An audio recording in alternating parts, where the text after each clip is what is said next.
大家好啊！我係有星街分享 Amanda。今日咧，我哋會嚟睇一個上月兩房緊廚單位。咁佢喺屋苑入邊咧，算係比較大嘅尺數，446尺。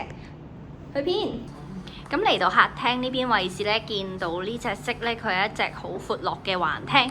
咁佢有兩隻窗嘅，呢一邊咧就向翻內園慈景向西南。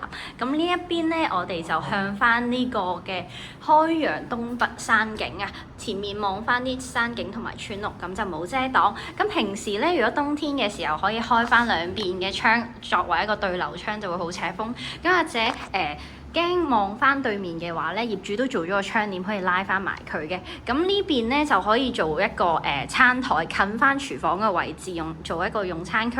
咁呢邊咧就可以擺電視、擺梳化。咁梳化嗰邊咧可以望翻出邊嘅開揚山景。咁嚟到客房方面咧，呢度咧業主就做咗一間客房嘅。咁呢邊原本上月有一隻窗台咁樣做咗個 L 型嘅採光就好好啦，同埋業主自己都做咗個衣櫃嘅。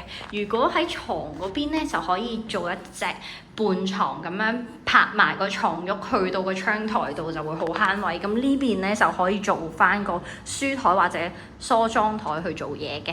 咁嚟到主人房方面啦，呢邊咧佢就做翻個都係 L 型向翻西南來源慈景嘅。咁同埋呢邊就上月嘅一個工作平台，咁就平時可以擺啲用品又或者係晾衫，咁嗰邊呢度都一樣啦。其實呢隻積就比較四正嘅，同埋如果業主就自己呢度做咗個衣櫃，咁原本呢度就有一張床冇用到窗台位置嘅。咁大家如果想喺呢度除咗做個衣櫃之餘，仲擺張台嘅話咧，就可以將個雙人床拍上去。咁呢邊可以做個床頭櫃作為收納嘅。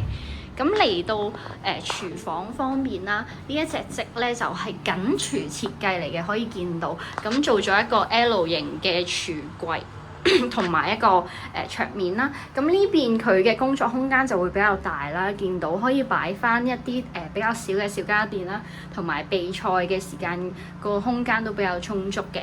咁呢邊就係明火煮食，咁樓下咧就係發展商附送嘅洗衣機，樓上就係嗰邊就微波爐。咁呢邊呢個雪櫃咧，業主就作咗一個更換嘅。